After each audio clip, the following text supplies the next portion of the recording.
هێرشەکانی رووسیا بۆ سەر ئۆکراین ئەچینە لای میوانەکەمان کە لە ستۆدیۆی هەولێرەوە لەگەڵمانە ڕاستەوخۆ گفتوگوی زیاتر لەسەرم بابەتاکەین بیش ئاراس عەبدوڵڵا پسپۆڕی سیاسەتی نێودەوڵەتیە. بەڕێز ئاراس سوپاس بۆ ئامادەبوون سڵاوت لێ بێت. وەک دەزانین لە بەیانیەوە کاردانەوە نێودەوڵەتیەکان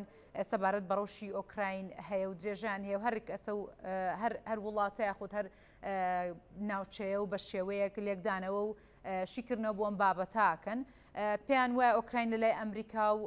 ئەوروپا کۆتایی هاتووە. سەرنجی تۆ لەسەرەمە چییە؟ زۆر سپاس ئێوارەتان باش. طبعاً بارودۆخی ئۆکرانیا بوو بە قوربانی نێوان ئەو ململانە درێژخانەی کە لە نێوان هاوپەیمانەتی ئەمریکا و ئەو وڵاتانێکەوە هاوپەیمان لەگەڵ ئەمریکا لەلایەک و رووسیا لەلایەکی تر. طبعاً ئەگەر بێت و بگەڕێنەوە بۆ مادە دەستوریەکان عفو ببوورە ئەو مادانێکەوە لە ڕێککەوتنامەی میساقی نەتەوەیەکگرتوەکان داهاتووە چارەسەرکردنی کێشەکانی نێوان وڵاتان دەبێت لە ڕێگای دیبلۆماسی بێ لە ڕێگای دادگای دادی نێودەوڵەتی بێ نابێ هێز بەرامبەرێکری بەکاربێنرێ. ئەوەی ئێستا دەبیندرێت بۆ چارەسەرکردنی کێشەکان چ کێشەی ئابووری بە کێشە سیاسی بێ هێز بەکاردێنرێت. ئەوەش دوو ڕەهەندی هەیە بەنسبەت وڵاتانی جیهانەوە بە تایبەتی رووسیاکەوە تەرەفێکی سەرەکیە لەم قەیرانێکەوە لە ئۆکرانیادا هەیە. ڕەهەندێکی سیاسیە رووسیا هەوڵ دەدا بۆ پاراستنی ئاسایشی نیشتیمانی خۆی حلفی ناتۆ نەبێ بەزیرانی کە بە دوژمنی سەرسەختی حلفی و ئارشۆی کۆن کە ئیتیحادی سۆڤێتی یانێکی سۆڤێتی پێشوو سەرکردایەتیە کرد. ڕەهەندێکتریان ڕەهەندێکی ئابووریە کە پەیوەندی بە فرۆشتنی نەوت و غازی بە تایبەتی غازی رووسیاوە هەیە. ئەوانە ئەو کێشانە ململانەیە سەری هەڵداوە. طبعاً ئیدانەکردنی داگیرکردنی وڵاتێک بە ئیدانەکردن و بە دەرکردنی هەندێ بڕیار و بە سپاندنی سزا بەسەر وڵاتێک ئەویش کە رووسایە لە ڕووی ئابووریەوە وڵاتێکی بەهێزە لە ڕووی سەربازیەوە وڵاتێکی بەهێزە کاریگەرێکی ئەو تۆی نابێ. ئەتوانین بڵێن ئۆکرانیا بووە قوربانی ئەو ململانەیەی نێودەوڵەتێکەوە لە ناوچەکەدا هەیە بە تایبەتی لە ئەوروپا لە ئەوروپای ڕۆژهەڵاتدا. سەرکردایەتی سیاسی ئۆکرانیاش نەیانتوانی ئەو ڕۆڵەی خۆیان بجێڕن و بڵانسی هێز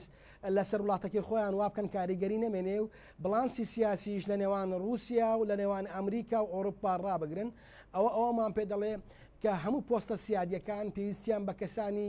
سیاسی خۆی هەیە ئەگە پێشببینی بکەین و بانگراوندی سیاسی سەرۆکی ئۆکرانیا بخوێنینەوە لە دەرهێنێکی سینەمایی بۆ ئەکتەرێکی کۆمیدی بۆ نووسەرێک لە بواری شانۆدا بۆ پۆستی سەرۆکایەتی ئۆکرانیا ئەوەی لێ دروست دەبێتەوە. سیاست درێژخایەنە و خوێندنەوەی کوردخایەن و درێژخایانی پێویستە بە استراتیجەتی خۆت لە ناوچەکەدا پتەو بکەی بۆ ئەوەی نەبیە قوربانەی ململانەی وڵاتە زلهێزەکان. ئەوە ڕووە ڕووکەشەکەیەکەوە ئێستا لە جیهاندا هەیە بە تایبەتی لە قەیرانی ئۆکرانیا و رووسیادا. ئیدانەکردن هاوکاریکردنی مادی یان وەرگرتنی پەنابەر ئەوە چارەسەری کێشەی ئۆکرانیا ناکە هەروەک ئەوە لە هەواڵەکان دەبینین هێزەکانی رووسیا خەریکەوە کیفی پایتەختی ئۆکرانیا داگیر دەکەن. بەڵێ هەندێک لە وڵاتانی ئەوروپا ترسیان لەوە هەیە رووسیا لە دوایەوەی کە ئۆکرانیای دەستگیر کرد پەل بەهابێت بۆ ناوچەکانی تری ئەوروپا یاخود جیهان با بڵین ئەمە تا چەند نەگەرێکی دروست دەرەچێت. رووسیا بەهێزەوە هاتە گۆڕەپان و هێزی خۆشی پێشانی هەموو جیهاندات وای بە ئەمریکا و های پەیمانەکانی ئەمریکا و ئۆروپاوت کە سەردەمی تاکجەمسەری کۆتایی پێ هاتووە ئەوە رووسیا بوونی هەیە. رووسیا ئاسایشی نیشتیمانی خۆی دەپارێزێ، رووسیا ئاسایشی ئابووری خۆی دەپارێزێ، هێزی خۆی پێشاندا. دووش بیرمان نەچێ رووسیا وڵاتێکی بەهێزە لە ڕووی جەنجی سیبرانیەوە لە ڕووی جەنجی تەکنۆلۆجیەوە بۆیە ئەتوانێ نەکتەنیا ئۆکرانیا زۆر بە زۆری وڵاتانی تری ئەوروپا بخاتە مەترسیەوە. بیریشمان نەچێت لە دوای هەڵوەشانەوەی یەکێتی سۆڤێت 15 وڵات کە ئێستا بە ڕۆژهەڵاتی ئەوروپا ژمارەکردن جودا بوونەوە سەر بەخۆی خۆیان ڕاگەیان. بۆیە ئەگەر بۆ رووسیا بچێتە سەر بتوانێت ئۆکرانیا داگیر بکات دوورمە بینە سەر بکەوینە سەردەمێکی نوێی داگیرکاری نوێوە کە سبیانی تایوانیش بکوێتە ژێر مەترسی داگیرکاری سین بە دوو بەیانی تورکیاش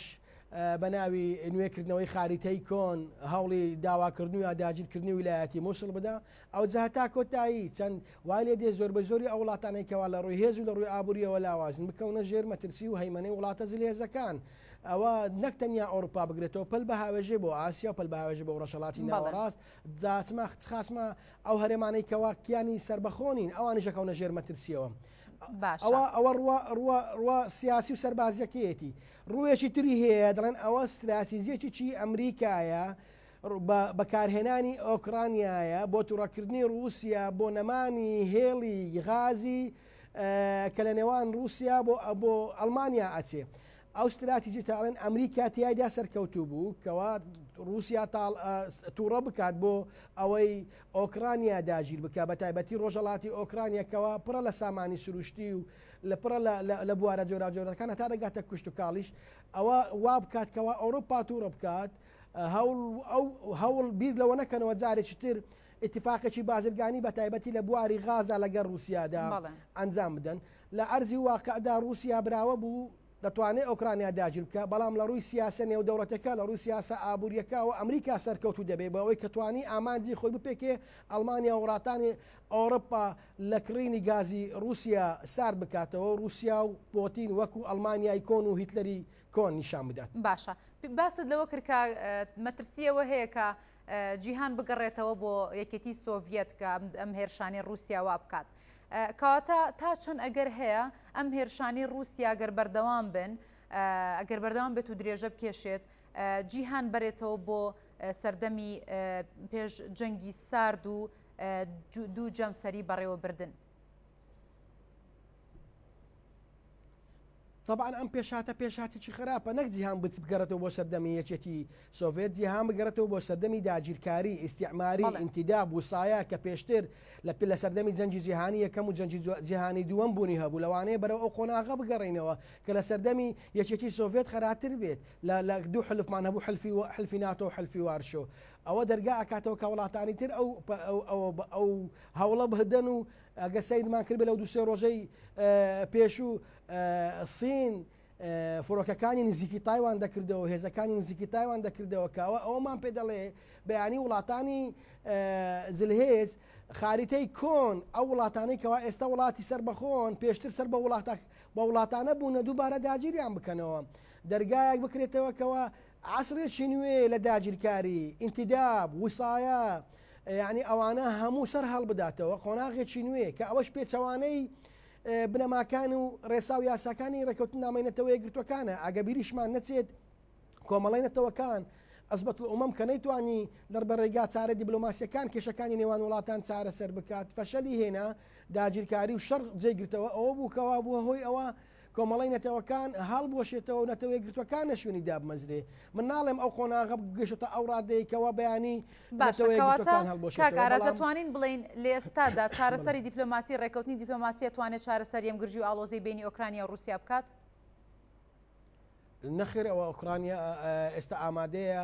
تەسلیمی ئیرادەی رووسیا بێ بەڵام رووسیا ئەوە گەشتە ناو پایتەختی ئۆکرانیا جا بۆیە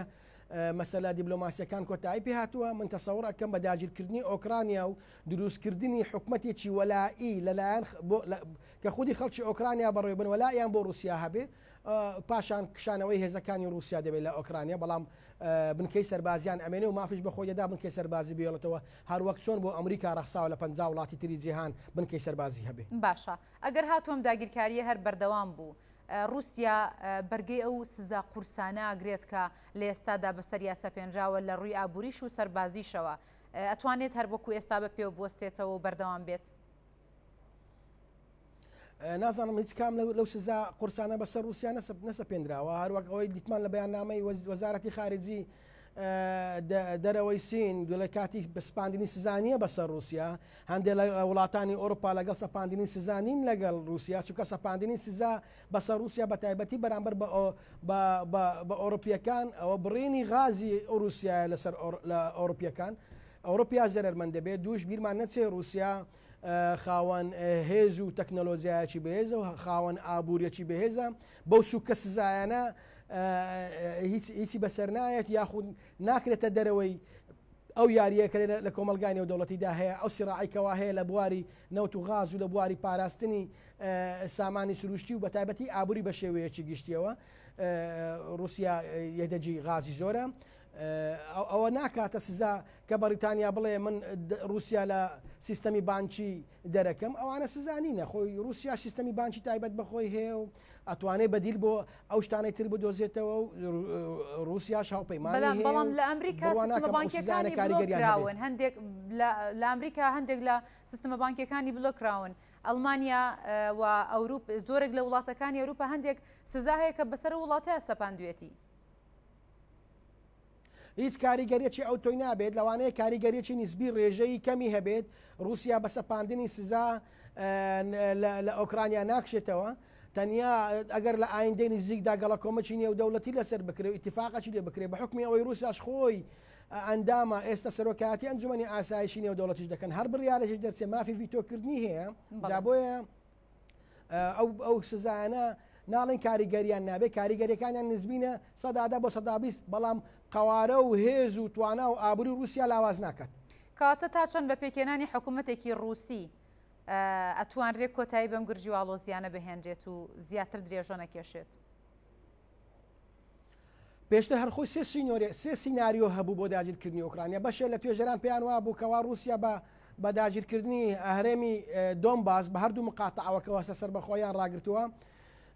ڕاگەیاندووە ئەوە کۆتایی پێدێنێت خۆی هەدەفی رووسیاش ڕۆژهەڵاتی ئۆکرانیایە کەوا زەنجینە بە سامانی سروشتی و بە کوشتتوکاڵی و بەیۆد و بەیۆرانی و نووەجیوە ئەوە هەدەفەکە بوو سینناریۆی دووەم ئەو بوو دابشکردنی ئۆکرانیا بوو بە دوو دەوڵەت ینی ڕۆژ ئاوای ئۆکرانیا و ڕۆژهڵاتی ئۆکرانیا سینناریۆی سوم کە ئێستاوا بەرجەستە دەبێ و خەریکە دێتێت دی داگیرکردنی هەموو ئۆکرانیا بوو دروستکردنی حکوومەتێکە لەلایەن ڕووسەکانەوە بۆ ئۆکرانیەکان ئەو حکوومەتەوە لای دەبێت بۆ رووسیا و دوور دەکەوێتەوە لە میحوەری ئەوروپا لە میحوەری ئەمریکا کەواتە هەم ببورن هەم رووسیا توانی ئامانجی خۆی بپێکێکەوە حلفی ناتۆ لە سنوورەکانی خۆی دوورکاتەوە هەم ئەمریکاش توانی ستراتیزیەتی درێژخانی خۆی بپێکێت بە هەڵوەشانەوەی ئەو گرێبەستە ئیملاقی کە بەتەما بوو بکرێت لە نێوان ئەڵمانیا و لە نێوان رووسیا لەسەر غازی رووسیا چونکە نێک نزیک بوونەوەی ئابووری بیرروڕا ئابوووریەکان نێزیک بوونەوەی بیرروڕا سیاسیەکانیشی لێ دروست دەبێتەوە لە ئایندەدا لێک نزیکبوونەوەی هێزشی لێ دروست دەبێتەوە ئەوە بوو بۆ مەترسیەک بۆ سەر ئەمریکا کە لێ نزیکبوونەوەی ئەڵمانیا و رووسیا لە بەیانیدا لە ئایندەدا مەترسی بۆ سەر هێزی ئەمریکا دروست بکات لە ناوچەکە کەواتە ئەتوانین بڵێن هەم رووسیا براوە بوو و هەم ئەمریکاش براوە بوو بەڵێ ئۆکرانیاش تەبعاً بۆ قوربانی بەڵێ لە ئێستادا وڵاتانی جیهان توانین بڵێن جیهان بەگشتی بێدەنگیەکیان هەڵبژاردووە خۆت هەڵوێستێکی جددیان نییە لەم هێرشانی کە ئەکرێتە سەر ئۆکراین لەلایەن رووسیاوە پێچوانیە کە ئەمریکا و ئەوروپا چاوەڕێی کات ئەکەن بزانن بەرەوکوێ ئەڕوا ئەو کاتە بڕیارێک بن لەو بارەوە